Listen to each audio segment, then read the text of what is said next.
Hello दोस्तों, स्वागत है आपका अपने यूट्यूब चैनल ज्ञान मेधा क्लासेस में। आज हम कक्षा 10 गणित अनसॉल्व्ड पेपर जो 2025 सेट नंबर 5 जिसका अल्फ़ाबेटिक कोड है बीजेड है ना, उसके हमने पहले वीडियो में हमने जो बहुविकल्पी प्रश्न थे खंड आ था उसको हल किया था। आज खंड बा है ना, खंड बा जो वर्णात्मक प्रश्न है, जो दो मार्क्स के क्वेश्चन आते हैं उनको हल करते हैं है ना। खंड बा है ना, यहाँ पे पहला क्वेश्चन दिया है, पहले का क्वेश्चन दिया है। क्वेश्चन है यदि एक बिंदु 0,1 बिंदुओं 5,-3 और x, 6 से समदूरस्थ हो तो x का मान ज्ञात कीजिएगा। यहाँ पे x का मान ज्ञात करना है और दो बिंदु हैं और दो बिंदुओं के बीच में एक बिंदु ऐसा जो समदूरस्थ है। तो माना ए बी बिंदु से P बिंदु समदूरस्थ है, P बिंदु समदूरस्थ है ना, समदूरस्थ है। मान लीजिए जैसे हमने ऐसे समझने के लिए यहाँ पे जैसे एक ए बी रेखाखंड है ना, ए बी, और यहाँ इस पर बिंदु P है और P बिंदु क्या है, ए बी से जो ये ए और बी के मध्य में और ये P और पी बी इनके बीच में जो P बिंदु है वो समदूरस्थ है, समान दूरी पर स्थित है। जितनी दूर A से P के बीच में गैप है उतना P से B के बीच में गैप है, समान दूरी पर स्थित एक बिंदु P है ना। तो यहाँ पे A के निर्देशांक दिए, A के निर्देशांक दिए, A के निर्देशांक बराबर है, A के निर्देशांक है 5,-3 है ना। B के निर्देशांक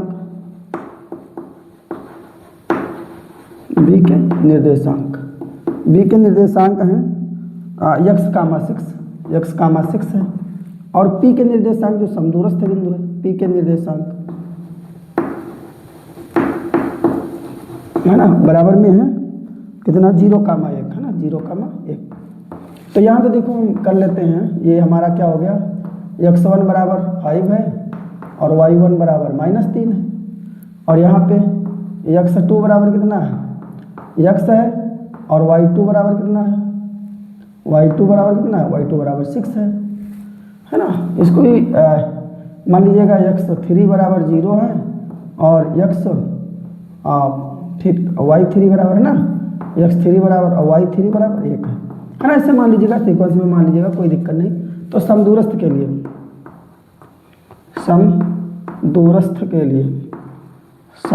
लिए प्रतिबंध होता है, कंडीशंस होती है, जो AP रहेगा, A से P के बीच का जो दूरी रहेगा वो P से B के बीच की भी दूरी समान रहेगी है ना। तो यहाँ पे दूरी सूत्र का प्रयोग करते हैं है ना, है ना। तो यहाँ पे इसको x3 माने तो x3 माइनस x1 है ना, x3 माइनस x1 का होल स्क्वायर और प्लस y3 माइनस y1 का होल स्क्वायर बराबर में रहेगा PB है ना। P को x3 और y3 में माना गया है तो P यहाँ पे क्या कर देंगे, x3 और माइनस B है ना, x2 का whole square plus y3 minus है ना y2 का होल स्क्वायर। यहाँ पे मान रख लेते हैं तो यहाँ पे अंडर रूट x3 का मान कितना 0 और माइनस x1 का मान 5 है का होल स्क्वायर प्लस y3 का मान 1 है और माइनस y1 का मान माइनस का 3 है तो माइनस प्लस 3 हो जाएगा बराबर में। यहाँ पे x3 का मान कितना है, x3 का मान 0 है और माइनस x2 का मान कितना है, x2 का मान हमारा x है और प्लस y3 का मान 1 है और y2 का मान 6 है ना, 1 और y3 और यहाँ पे इसका मान है 6 है ना। यहाँ पे थोड़ा देख लेते हैं, बिंदुओं में कोई बदलाव तो नहीं है, 0,1 और x,6 y3 माइनस y2 है ना, y3 माइनस y2 तो 1 माइनस 6 है ना का होल स्क्वायर। अब यहाँ पे क्या करते हैं देखते हैं थोड़ा, 0 माइनस 5 करेंगे तो कितना हो जाएगा, 5 का स्क्वायर और प्लस 3 1 4 कितना हो जाएगा 4 का स्क्वायर बराबर में। यहाँ पे 0 माइनस x तो माइनस के x का स्क्वायर और प्लस 1 माइनस 6 तो माइनस के 5 का स्क्वायर, है ना, बराबर में यहाँ पे 5 का स्क्वायर और प्लस 4 का स्क्वायर तो 25 और प्लस 4 चक्कू 16, बराबर में यहाँ पे अंडर रूट, यहाँ पे x का स्क्वायर माइनस के x का स्क्वायर करेंगे तो x स्क्वायर रहेगा और प्लस 25। अब दोनों पक्षों का वर्क करेंगे तो अंडर रूट कैंसिल आउट हो जाएगा, तो 25 प्लस 16 बराबर में x स्क्वायर प्लस 25, है ना। तो यहाँ पे क्या होगा 25 कैंसिल आउट हो जाएगा, तो x स्क्वायर बराबर कितना आ जाएगा 16 आ जाएगा, तो x बराबर क्या हो जाएगा अंडर रूट 16 और x बराबर आ जाएगा प्लस माइनस 4, है ना। प्लस माइनस क्यों आता है इसका वैल्यू, क्योंकि यहाँ पे जो कोई बिंदु हम लेंगे प्लस का लें चाहे माइनस का लें, अगर हम इस फार्मूले में पुटअप करेंगे तो माइनस का रहेगा, वर्क करेंगे तब भी वो प्लस का हो जाएगा, वो प्लस का रहेगा तो वो प्लस का होगा ही, ठीक है। इसलिए दोनों वैल्यू, दोनों प्रकार के मान प्लस और धनात्मक और ऋणात्मक दोनों मान लिए जाते हैं और फिर अंडर रूट भी लगा हुआ है, ठीक है। इस प्रकार जो पहले का क्वेश्चन था वो हल हो चुका है, ठीक है। अब अगला क्वेश्चन देखते हैं पहले के खा को।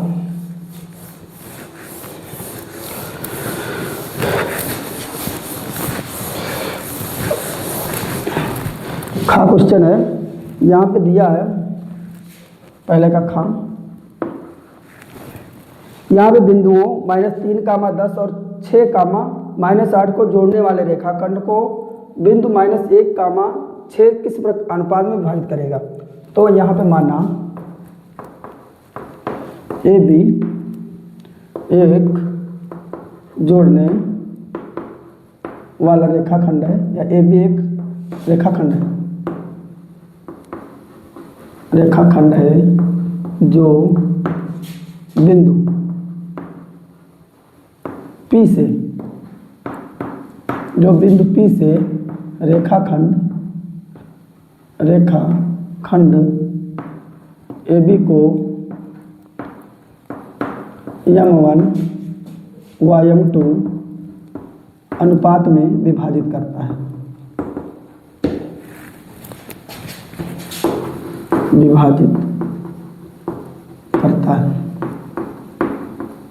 ये माना एक जोड़ने वाला रेखाखंड AB है और जो बिंदु P से रेखाखंड को AB को M1 व M2 अनुपात में विभाजित करता है। तो यहाँ पे जो पॉइंट है उनके निर्देशांक लिखते हैं। A के निर्देशांक,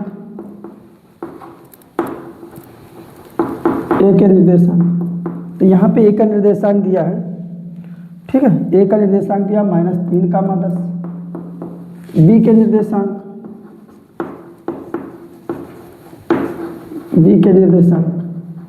तो B के निर्देशांक दिया है 6, -8 दिया है, हाँ। और यहाँ पे जो बिंदु P के निर्देशांक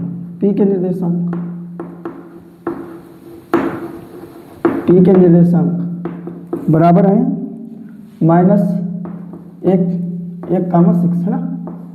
तो यहाँ पे निर्देशांक को थोड़ा पॉइंट के रूप में लिख देते हैं। x1 बराबर कितना -3 है और y1 बराबर कितना है 10 है, x2 बराबर कितना है 6 है और y2 बराबर कितना है -8 है।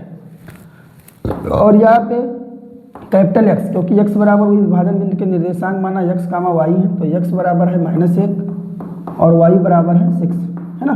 अब यहाँ पे विभाजन बिंदु के फार्मूले का प्रयोग करते हैं, है ना। तो यहाँ पे यहीं पे कर लेते हैं फार्मूला, ठीक है। फार्मूला विभाजन बिंदु के निर्देशांक,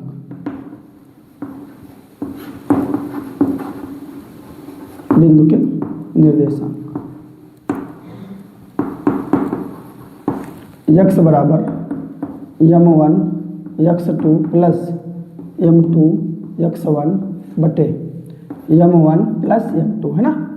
तो x का मान यहाँ पे है, x का मान कितना -1 है, बराबर में m1, x2 का मान कितना है, x2 का मान 6 है और प्लस m2, और x1 का मान कितना है, x1 का मान है हमारा -3 गुणे में -3 बटे m1 प्लस m2, है ना। यहाँ पे क्रॉस मल्टीप्लिकेशन करते हैं तो 6 इंटू m1 तो 6 m1 हो जाएगा, है ना, प्लस और प्लस माइनस तो माइनस हो जाएगा, ये प्लस और ये माइनस, प्लस माइनस -3 m2 बराबर में ये क्या हो जाएगा, माइनस का m1 और प्लस माइनस माइनस m2 है ना। तो 6m1 और ये यहाँ में माइनस का इधर आएगा प्लस का m1 हो जाएगा, बराबर में माइनस का m2 है और ये माइनस का इधर आएगा तो प्लस का 3m2 है ना। तो 6m1 एक 7m1 हो जाएगा और बराबर में 2m2। तो यहाँ पे m1 अपान m2 है ना, m1 अपान m2 बराबर हो जाएगा ये 2, ये गुणे में तो इधर आएगा बट्टे में है ना। तो यहाँ पे m1 रेशियो m2 बराबर में कितना आ जाएगा 2:7 है ना। ये इसका क्या हो जाएगा आंसर हो जाएगा है ना। m1 अनुपात m2 बराबर 2:7, m1 अपान m2 बराबर 2:7 है ना। इस प्रकार ये क्वेश्चन हल हो गया। फिर अगले क्वेश्चन को देखते हैं।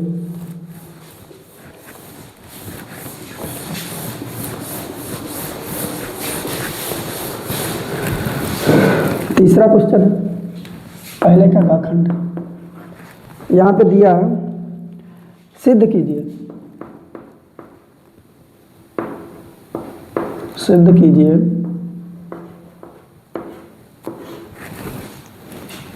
1 माइनस tan a और बटे में 1 माइनस काट a और इसका क्या दिया है होल स्क्वायर दिया है, बराबर में tan स्क्वायर a। ये क्या करना है हमको सिद्ध करना है। तो यहाँ पे LHS को लेते हैं ना, LHS 1 माइनस tan a और बटे में 1 माइनस काट a का होल स्क्वायर है ना। अब यहाँ पे देखते हैं ना, tan है काट है, इसको साइन और कास के पदों में क्या करेंगे कन्वर्ट करेंगे, चेंज करेंगे। तो यहाँ पे हो जाएगा 1 माइनस tan को क्या लिख सकते हो साइन ए बाई कास ए, बटे में 1 माइनस काट ए को लिख सकते हो कास ए और बाई साइन ए है ना। अब बाहर जो उसकी पावर है वो वैसी ही लिखी रहेगी। आगे देखते हैं, यहाँ पे देखो इसका एलसीएम लेते हैं तो ये कास ए माइनस साइन ए है ना, और बटे में क्या रहेगा कास ए, बटे में साइन ए माइनस कास ए और बटे में साइन ए, इसकी पावर 2 तो ऐसा रहेगा। ठीक है, अब यहाँ पे देखते हैं, अब यहाँ पे कास ए माइनस साइन ए बटे में कितना कास ए। अब यहाँ पे देखते हैं जब बटे में होता है ना, भाग में होता है तो संख्या के क्रम को क्या कर देते हैं चेंज कर देते हैं, दर्जे को पलट देते हैं और गुणे का निशान लगा देते हैं। तो यहाँ पे साइन ए ऊपर चला जाएगा साइन ए और बटे में क्या हो जाएगा साइन ए माइनस कास ए है ना, कास ए। ठीक है, अब यहाँ पे देखते हैं कास ए माइनस साइन ए, यहाँ पे साइन ए माइनस कास ए। ठीक है, तो पहले हम इस सीक्वेंस को चेंज करते हैं, माइनस कॉमन लेते हैं और पद को समान बनाते हैं।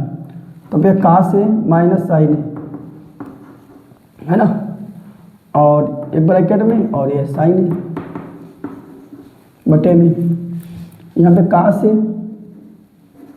है ना, और यहाँ पे क्या ले लेते हैं माइनस कॉमन ले लेते हैं है ना, माइनस क्या लेते हैं कॉमन आप ले लीजिएगा, माइनस यहाँ पे लेंगे और माइनस यहाँ पे ले लो माइनस कास ए है ना।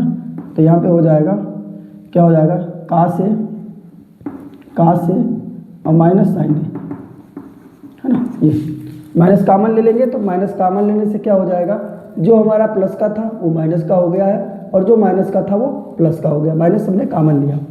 ठीक है, अब इस प्रकार ये कास A minus sign A, cos A minus sign A cancel out हो जाएगा है ना, और इसकी जो पावर थी वो तो लगी रहेगी। ठीक है, अब यहाँ पे बचेगा क्या माइनस का साइन ए है ना और बटे में कास ए,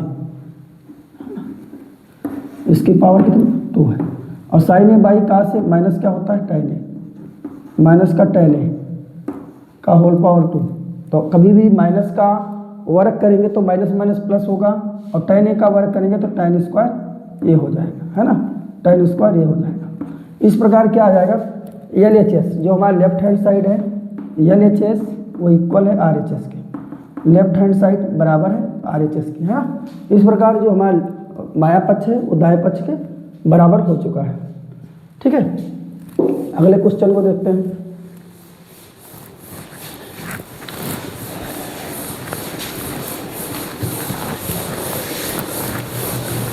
अगले क्वेश्चन को देखते हैं। अगला क्वेश्चन है, यहाँ पे निम्नलिखित बारंबारता बंटन से मध्यिका ज्ञात कीजिएगा, है ना। मध्यिका ज्ञात करना है, घ नंबर सवाल है। मध्यिका ज्ञात करना है, मध्यिका ज्ञात करना है। तो यहाँ पे वर्ग अंतराल बना है, वर्ग अंतराल दिया है, वर्ग अंतराल है, और इधर बारंबारता दी है, बारंबारता। ठीक, वर्ग अंतराल दिया है 0 से 10, जिसकी बारंबारता 7 है, और 10 से 20 जिसकी बारंबारता 9 है, और 20 से 30 जिसकी बारंबारता कितनी है 19 है, और 30 से 40 जिसकी बारंबारता कितनी है 15 है ना, और 40 से 50 और जिसकी बारंबारता 7 है ना, ये दिया है। अब हमको क्या निकालना है, मध्यिका निकालना। तो मध्यिका के लिए हमको क्या करना होता है, संचयी बारंबारता निकालनी होगी, संचयी बारंबारता, संचयी बारंबारता। तो संचयी बारंबारता 7 रहेगा, और 7 9 7 16 रहेगा, 16 और 19 कितना हो जाएगा 25 35 हो जाएगा, 16 16 32 और 3 35 हो जाएगा, अब 35 और 15 50 हो जाएगा, अब 50 और 7 कितना हो जाएगा 57 हो जाएगा, है ना, ये 57 हो जाएगा। अब यहाँ पे जो हमारा लास्ट में जो संचयी बारंबारता आती है वो कुल बारंबारता के योग के बराबर होती है। तो n बराबर हमारा 57 है, तो n/2 बराबर कितना हो जाएगा 28 दूना 56 हुआ था ना, ये 57, तो 28.5 आ जाएगा। n/2 का मान कितना होगा 28.5 होगा। अब यहाँ पे देखते हैं जो 28.5 है ना, हमको क्या करना है, मध्यिका वर्ग को पहचानना है। तो 28.5 हमारा किस वर्ग अंतराल में, किस में रहेगा ना, तो 28.5 ये 35 है ना, 16 तो कम है, तो 28.5 इस वर्ग अंतराल ये रहेगा, और ये क्या रहेगा, ये इसका यफ रहेगा, है ना, ये इसका यफ रहेगा, और ये क्या रहेगा इसका, इसके ऊपर वाली CF ली जाती है, CF जो बारंबारता वर्ग होती है, तो उसके ऊपर वाली जो संचयी बारंबारता होती है उस CF को लेते हैं, और ये हमारा यल रहेगा 20, है ना, यश क्या रहेगा 10 और 20 का डिफरेंस, है ना। अब यहाँ पे मध्यिका, है ना, मध्यिका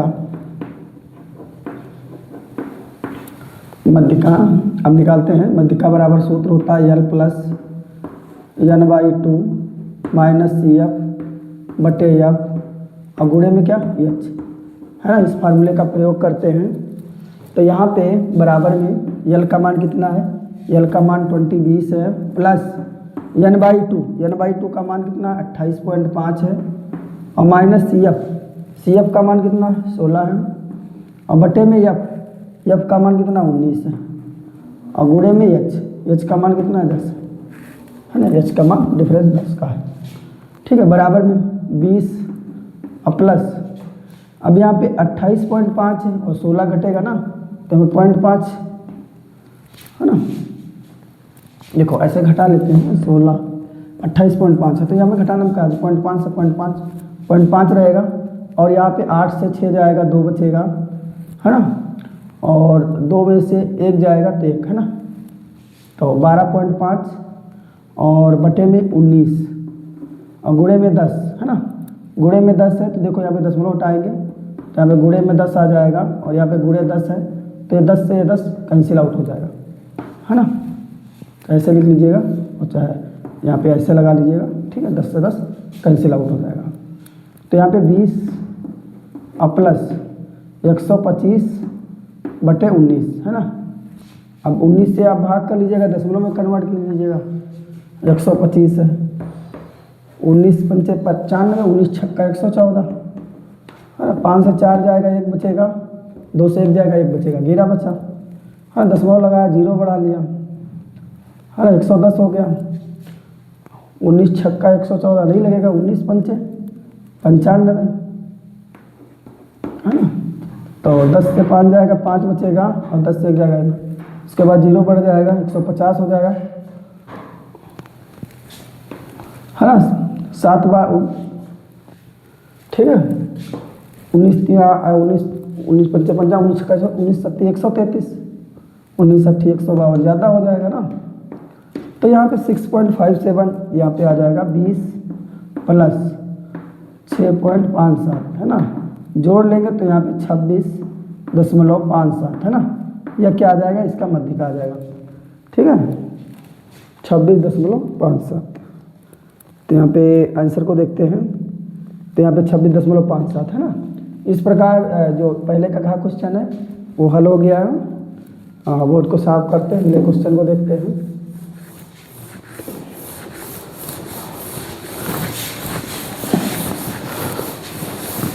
बहुत जल्दी में कैलकुलेशन नहीं करना है, थोड़ा भी गलती होने पर परिणाम अपोजिट प्राप्त होंगे। अगला क्वेश्चन देखते हैं, सिद्ध कीजिए, है ना। अंगा पहले का अंगा है, सिद्ध कीजिए कि 3√2 एक अपरिमेय संख्या है। सिद्ध कीजिए कि 3√2 एक अपरिमेय संख्या है, अपरिमेय संख्या है ना। ऐसे क्वेश्चन अक्सर एक सेट में अक्सर पूछा ही जाता है, ठीक है। तो माना यहाँ पे जस्ट अपोजिट मांगते हैं, माना 3√2 एक परिमेय संख्या है। एक क्या है, परिमेय संख्या है। 3√2 एक परिमेय संख्या है। परिमेय संख्या है तो 3√2 बराबर में p अपान क्यू या a अपान b कुछ भी लिख सकते हो, p अपान क्यू होगा, है ना। तो p अपान क्यू, जहाँ p कामा क्यू सभाज्य संख्या है, सभाज्य संख्या है, सभाज्य संख्या है। जो क्यू है वो does not equal to, never does not equal to 0, है ना। कभी भी 0 के बराबर नहीं होगा। अब यहाँ पे करते क्या है, यहाँ पे √2 बराबर क्या हो जाएगा, p अपान, एक गुणे में है, इधर जाएगा बटे में हो जाएगा, p अपान 3q, है ना। अब देखते हैं, गौर करते हैं इस टर्म को। तो यहाँ पे p और q, जहाँ यहाँ पे है ना p कामा q व 3 क्या है, पूर्णांक है, पूर्ण संख्या है, पूर्णांक है ना। p कामा q व 3 क्या है, पूर्णांक है, इसलिए p अपान 3q एक क्या होगी, परिमेय संख्या होगी, परिमेय संख्या है, ये परिमेय संख्या है। जबकि √2 एक अपरिमेय संख्या है। इस तथ्य को लिख देते हैं, अपरिमेय संख्या है। अतः हमारी कल्पना, हमारा मानना, कल्पना असत्य साबित होती है ना। अतः हमारी कल्पना जो असत्य साबित होती है, जो हमने माना वो अपोजिट मतलब असत्य साबित हो रहा है, क्योंकि ये अपरिमेय संख्या और परिमेय संख्या, कभी भी अपरिमेय संख्या और परिमेय संख्या इक्वल नहीं हो सकते, बराबर नहीं हो सकते। अतः हमारी कल्पना असत्य साबित होती है ना। इसलिए यहाँ पे 3√2 एक अपरिमेय संख्या है। एक क्या है, अपरिमेय संख्या है, एक अपरिमेय संख्या है, ठीक है। इसलिए 3√2 एक क्या है, अपरिमेय संख्या है ना। थोड़ा बढ़ा के भी लिख सकते हो। तो हमारी कल्पना असत्य साबित होती है, जो हमने माना वो अवधारणा क्या है, गलत साबित होती है। एक विरोधाभास उत्पन्न होता है और इसलिए क्या है 3√2 एक क्या है अपरिमेय संख्या है। ठीक है,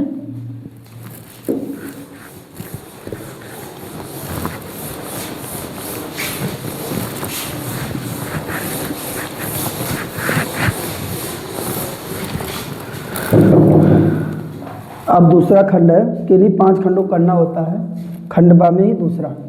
तो दूसरे का यहाँ पे का क्वेश्चन है, दूसरे का यहाँ पे दिया है बहुलक ज्ञात कीजिएगा।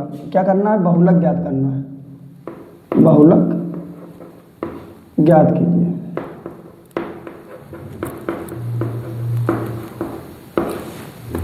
बहुलक ज्ञात करना है, यहाँ पे टेबल बना है, वर्ग अंतराल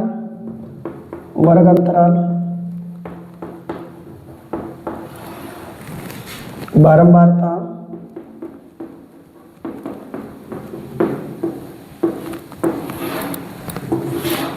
वर्ग अंतराल क्या है 0 से 10,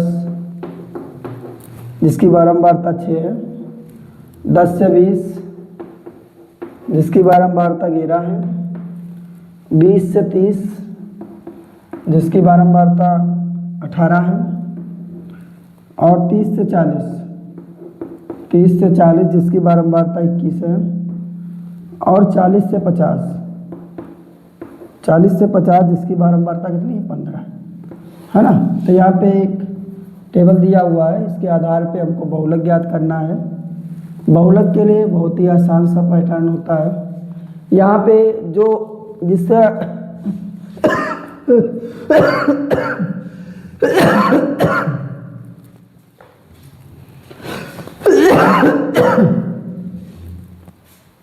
यहाँ पे जिस पद की बारंबारता अधिक होती है वही क्या होता है, वो बहुलक वर्ग होता है। तो यहाँ पे देखते हैं ना, जो 21 है इन बारंबारताओं में, इन बारंबारताओं में 21 की जो बारंबारता वो सबसे अधिक है, उच्च है। तो यहाँ पे बारंबारता वर्ग हमारा ये हो जाएगा, है ना। तो देखो यहाँ पे बहुलक के लिए फार्मूला, बहुलक मूट m बराबर फार्मूला होता है ना, यल प्लस, है ना, यल प्लस f1 माइनस f0 बटे 2f1 minus f0 minus f2, है ना, गुणे में क्या रहेगा h, है ना, ये फार्मूला होता है।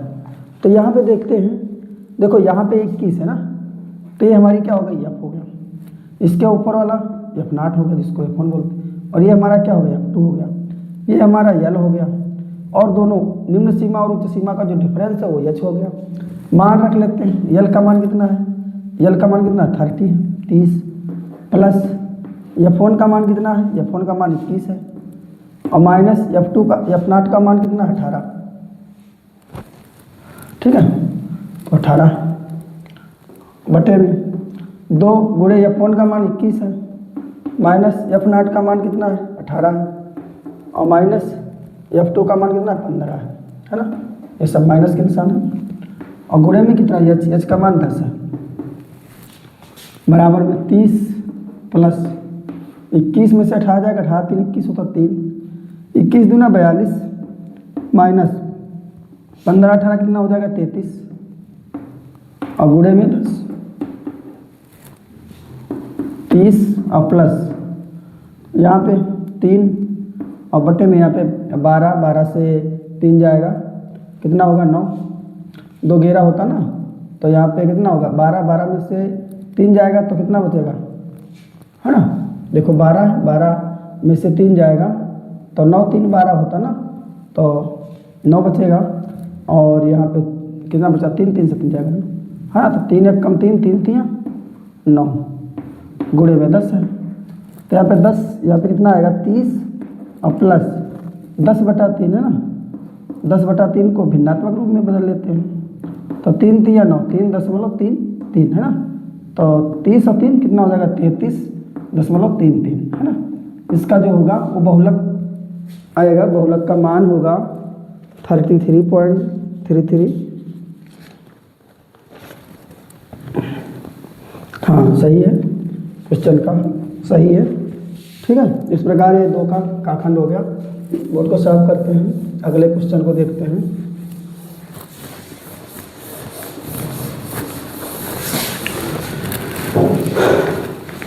अगला क्वेश्चन है सिद्ध कीजिए कि बाह्य बिंदु से वृत्त पर खींची गई इस पर रेखाओं की लंबाइयाँ समान होती हैं। तो यहाँ पे एक प्रमेय है, एक वृत्त बनाते हैं, ठीक है।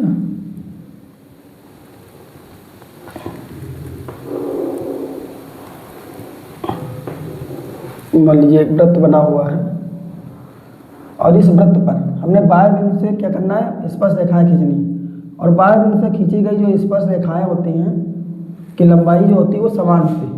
मान लीजिए यहाँ पे बिंदु है कोई, है ना, इस बिंदु से इस पर क्या खींची गई है, स्पर्श रेखाएं खींची गई है ना, इस बिंदु से स्पर्श रेखा केवल स्पर्श करनी चाहिए, ठीक है। एक स्पर्श रेखा इधर खींची गई और एक स्पर्श रेखा इधर खींची गई, है ना, दो स्पर्श रेखाएं खींची गई।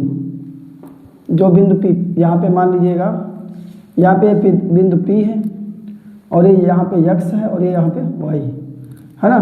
PX और PY क्या है, दो स्पर्श रेखाएं जो वृत्त के x बिंदु पर और वृत्त के y बिंदु पर स्पर्श करती हैं।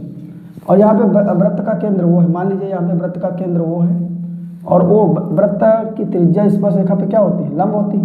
तो त्रिज्या होती है स्पर्श रेखा पे लंब होती है ना, ऐसे। और यहाँ भी, है ना।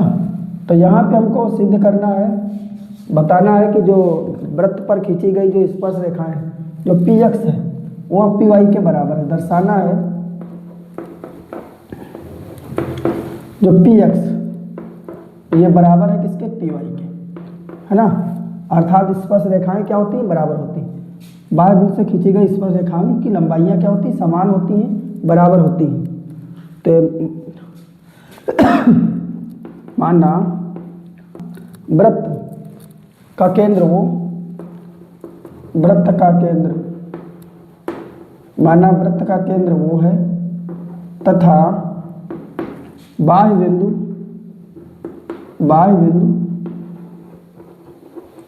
P से खींची गई स्पर्श रेखाएं PX तथा PY, है ना, थोड़ा डिटेल लिख लेते हैं, PY, है ना। तो यहाँ पे एक हम यहाँ पे रचना करते हैं जो OP खींच देते हैं, है ना, OP एक रेखा खींचते हैं, ठीक है। O को P से मिलाया, O को P से मिलाया। अब यहाँ पे देखो वो करना क्या होगा, यहाँ पे करना क्या होगा, यहाँ पे दोनों त्रिभुज ले लेते हैं, दोनों त्रिभुजों को क्या कर लेते हैं, सर्वांग समता का प्रयोग करके यहाँ पे सर्वांग सम सिद्ध कर लेते हैं। और जो सर्वांग सम त्रिभुज होती हैं उनकी क्या होती है, भुजाओं की माप समान होती है। तो यहाँ पे त्रिभुज कौन सा, यहाँ पे त्रिभुज ले लेते हैं O या PXO या OXP तथा त्रिभुज, है ना, OYP में, ठीक है। तो OIP और इसमें लेते हैं। तो यहाँ पे देखिएगा OXP, कोण OXP बराबर है कोण OYP के। क्या लिखोगे, यहाँ पे लिखोगे त्रिज्या स्पर्श रेखा पर लंब होती है। त्रिज्या जो होती है स्पर्श रेखा पर लंब होती है, त्रिज्या स्पर्श रेखा पर लंब होती है। और दूसरा OP बराबर है OP के, ये क्या है, दोनों त्रिभुजों की उभयनिष्ठ भुजा है, है ना। दोनों त्रिभुजों की क्या है, ये उभयनिष्ठ भुजा है। और OX भी बराबर है OY के, क्या है, दोनों वृत्त की त्रिज्याएं,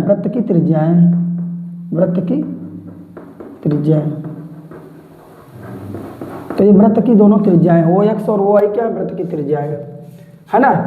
इसलिए यहाँ पे कौन सी, RHS, R से होता राइट एंगल समकोण त्रिभुज, है ना, ठीक है। दोनों त्रिभुजों के दोनों समकोण त्रिभुज है ना। और यश से होता हाइपोटेनस, जो कर्ण, दोनों का कर्ण भी बराबर है, दोनों के समकोण भी हैं। तो RHS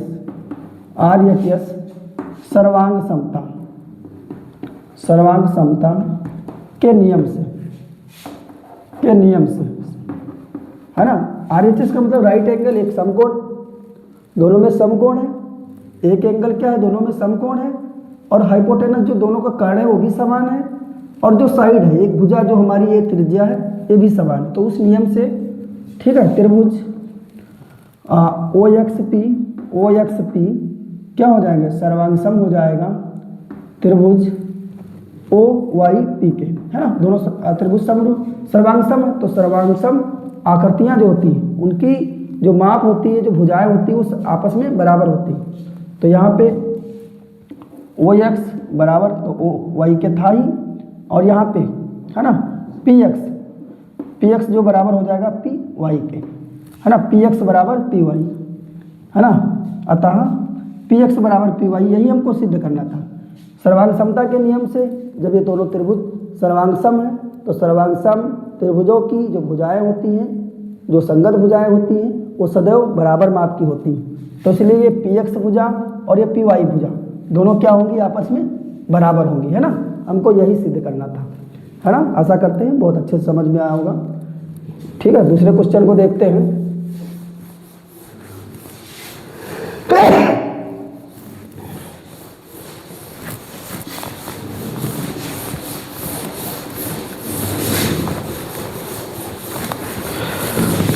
दूसरा क्वेश्चन है, यहाँ पे किसी त्रिभुज की भुजाएं क्रमशः किसी त्रिभुज की भुजाएं क्रमशः 3 सेंटीमीटर, 6 सेंटीमीटर और 8 सेंटीमीटर माना ABC तथा ठीक है तथा PQR दो, मतलब माना ABC तथा PQR त्रिभुज है, दो त्रिभुज ये हमने मान लिया। ठीक है, बनाते भी हैं यहाँ पे। ठीक है, ABC और दूसरा बना लेते हैं PQR, है ना। यहाँ पे भुजाएं दी हैं, भुजाओं की माप दी है, तो 1 3 6 8 जो 3 दिया है और 6 दिया है, 8 दिया है। ऐसे ही यहाँ पे भुजाएं दी हैं, 4.5 दिया है ना, और फिर कितना दिया है, 9 दिया है, फिर 12 दिया है ना। भुजाओं की माप दी है, हमको दर्शाना सिद्ध कीजिए कि ये त्रिभुज समरूप है। ठीक है, सिद्ध करना है,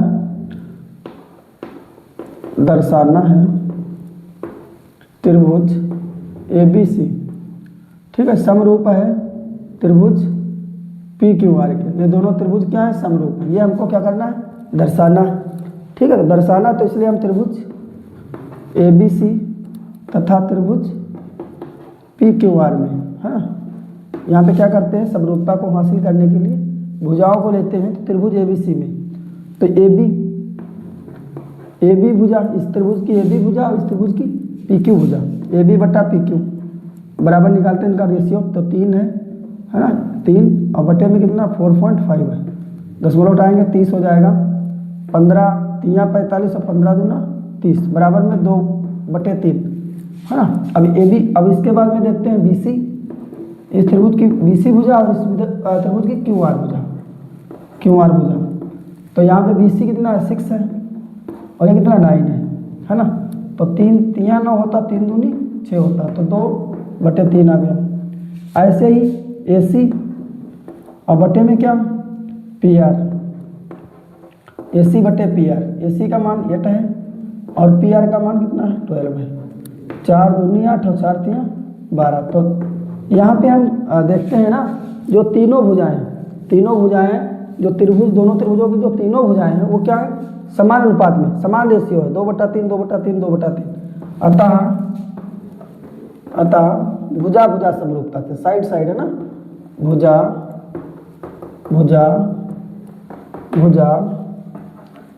समरूपता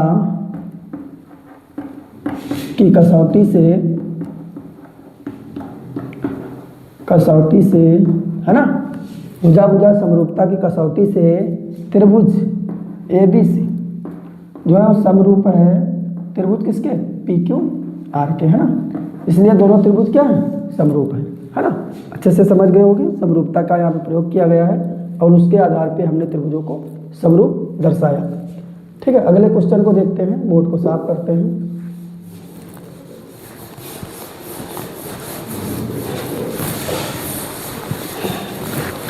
अगला क्वेश्चन है घाव, दूसरे का घाव। यहाँ पे दिया किसी भिन्न के अंश और हर में एक जोड़ने पर वो 4/5 हो जाती है। यदि अंश व हर में से 5 घटाया जाए तो भिन्न का मान 1/2 हो जाता है। ठीक है, तो भिन्न हमको ज्ञात करना है। तो माना भिन्न का अंश बराबर x है और भिन्न का जो हर है, भिन्न का हर बराबर y है। तो अभीष्ट भिन्न क्या हो जाएगी? अभीष्ट भिन्न बराबर हो जाएगी, क्या हो जाएगी? अभीष्ट भिन्न बराबर अंश बटे हर x बटे y, है ना। ये हमारी हो जाएगी भिन्न। अब यहाँ पे प्रश्नानुसार प्रथम स्थिति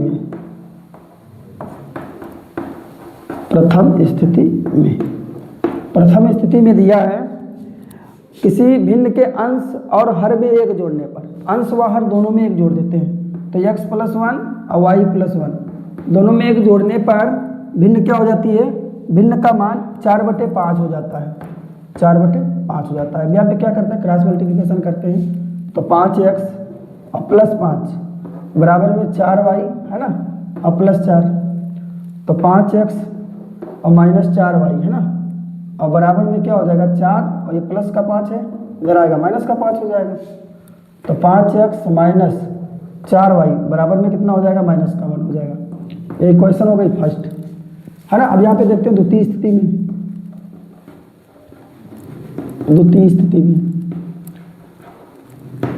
स्थिति में क्या दिया है?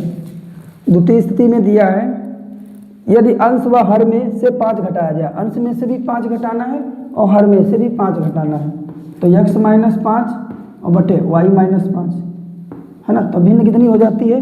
तो भिन्न 1/2 हो जाती है, तो 1/2 हो जाती है भिन्न, है ना। तो यहाँ पे देखते हैं 2x और -5 × 2 तो 10 हो जाएगा, और बराबर में y - 5, है ना। 2x - y बराबर -5, ये -10 इधर आएगा, प्लस का हो जाएगा, तो 2x - y बराबर में 5 हो जाएगा। इक्वेशन हो गई सेकंड, है ना। अब यहाँ पे समीकरण फर्स्ट और सेकंड को ध्यान से देखते हैं। तो यहाँ पे देखिएगा, यहाँ पे 4y है और यहाँ पे माइनस का y है ना। तो यहाँ पे क्या करते हैं, अगर हम चाहें तो विलोपन विधि का प्रयोग कर सकते हैं। तो यहाँ पे समीकरण सेकंड में, है ना, समीकरण सेकंड में दोनों तरफ किससे? देखो यहाँ पे 4y, यहाँ पे 2y, तो 4 से क्या कर देंगे? 4 से गुणा कर देंगे। गुणा करने पर 4 से गुणा करेंगे तो 4 दूनी 8x -4y और 4 पंचे कितना हो जाएगा? 20। इक्वेशन थर्ड हो जाएगी। अब यहाँ पे देखते हैं, यहाँ पे का माइनस का 4y, यहाँ भी माइनस का 4y, है ना। तो समीकरण थर्ड में से, समीकरण थर्ड में से समीकरण, है ना, फर्स्ट को घटाने पर तो समीकरण थर्ड है 8x -4y बराबर में कितना? 20 है, और यहाँ पे 5x और -4y = -1 है। घटाएंगे, ये प्लस का है, माइनस हो जाएगा, ये माइनस से प्लस हो जाएगा, ये माइनस से प्लस हो जाएगा, 4y से 4y, 8x से माइनस का 5x जाएगा, 3x बचेगा, और 3x बराबर कितना आएगा? और ये 20 और 21 हो जाएगा, है ना। तो x बराबर 21/3, तो 3 × 7 = 21, तो x बराबर 7 आ जाएगा। अब x का मान समीकरण फर्स्ट में रखने पर, x का मान समीकरण फर्स्ट में रखने पर, अब फर्स्ट में रखते हैं। तो फर्स्ट में यहाँ पे देखते हैं 5 गुणे x का मान कितना? 7, है ना, और माइनस का 4y = -1, है ना। 7 × 5 = 35 -4y बराबर में -1, है ना। तो माइनस का 4y और बराबर में माइनस का 1 है, और ये माइनस प्लस का है तो माइनस का हो जाएगा ना, इधर है, तो माइनस का 4y, बराबर माइनस का 36, माइनस से माइनस कैंसिल आउट हो जाएगा, y बराबर 36/4, तो y बराबर कितना हो जाएगा, 4 9 36, y बराबर 9 आ जाएगा। तो अभीष्ट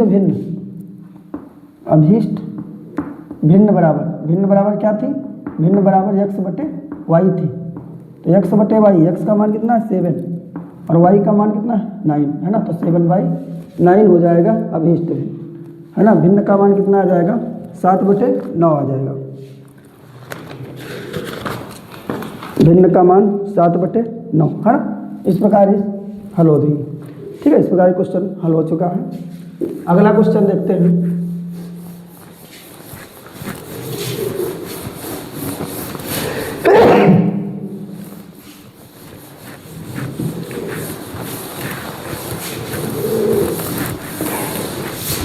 अगला क्वेश्चन है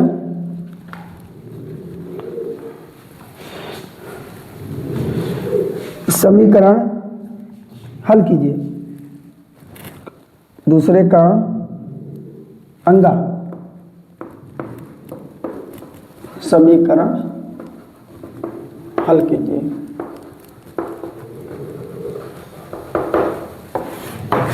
समीकरण हल कीजिए, 9x² माइनस का 3x माइनस का 2 बराबर में 0, है ना। अब यहाँ पे देखो 2 9 कितना होगा, 2 9 18, और 18 के ऐसे टुकड़े करो कि मध्य पद आए, तो 6 3 18, 6 से 3 जाएगा तो 3 बच जाएगा। 9x² माइनस 6x माइनस का 3x प्लस का 3x रहेगा तभी तो माइनस का 3x बचेगा, और माइनस 2 बराबर 0। इसमें और इसमें कॉमन ढूंढते हैं, इसमें 9 और 6 में 3 कॉमन है और x² x में x कॉमन है, तो 3 3 9 3x और माइनस 3 दूना 6। यहाँ में प्लस का 1 कॉमन लेते हैं तो यहाँ में बचेगा 3x माइनस 2 बराबर 0, है ना। तो एक ब्रैकेट में जो हमने कॉमन लिया 3x प्लस 1, दूसरे में 3x माइनस 2 बराबर में 0, है ना। यदि 3x प्लस 1 बराबर 0, देन 3x बराबर क्या हो जाएगा, -1 हो जाएगा, और x बराबर कितना आ जाएगा, माइनस का 1/3 आ जाएगा, है ना। यदि 3x माइनस 2 बराबर 0, तो 3x बराबर कितना आ जाएगा, 2 आ जाएगा, और x बराबर कितना आएगा, 2/3, ठीक है। अतः x के 2 मान, अतः x बराबर -1/3 कामा 2/3, है ना, इसके मान होंगे, ठीक है। x बराबर 2/3 कामा 1/3 माइनस का, है ना, ठीक है। अब अगले क्वेश्चन को देखते हैं जो 4 नंबर है।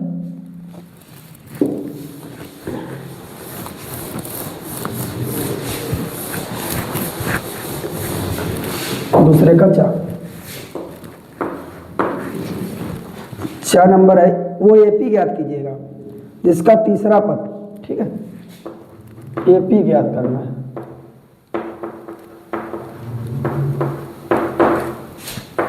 एपी ज्ञात करना है, ठीक है, जिसका तीसरा पद, माना एपी क्या है, A1 A2 A3 है ना। तो यहाँ पे माना एपी बराबर एपी है A1 कामा A2 कामा A3 कामा A4 डॉट डॉट डॉट, ये एपी है ना। प्रश्नानुसार जो दिया उसको हम करते हैं। प्रश्नानुसार दिया है जिसका तीसरा पद 16 है ना। प्रथम स्थिति में जिसका तीसरा पद 16 है, प्रथम स्थिति में जिसका तीसरा पद 16 है, A3 बराबर 16 दिया, तो A3 का मान होता है A प्लस 2D, है ना। 3 - 1 × D, A plus n - 1 × D से, तो A प्लस 2D बराबर कितना हो जाएगा 16। एक क्वेश्चन हो गई फर्स्ट। द्वितीय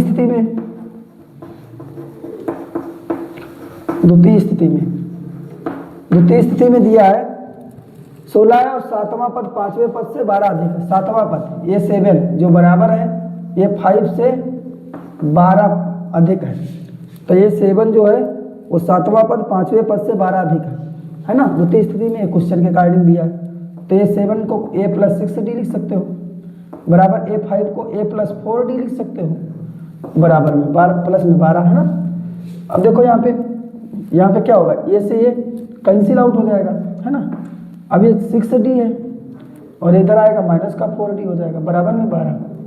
तो 2d बचेगा ना, 2d बराबर 12, तो d बराबर कितना आ जाएगा, 6 आ जाएगा ना, d बराबर 6। अब यहाँ पे d का मान समीकरण फर्स्ट में रखने पर, d का मान समीकरण फर्स्ट में रखने पर, अब d का मान समीकरण फर्स्ट में रख दीजिएगा तो ये a प्लस है ना 2d 2 और गुणे d का मान कितना 6 है और बराबर में 16। तो ये बराबर 6 दूनी 12, तो 16 माइनस 12, तो a बराबर कितना आ जाएगा 4 आ जाएगा, a बराबर 4। अतः AP, अब AP के हम पदों को निकाल लेते हैं। अतः AP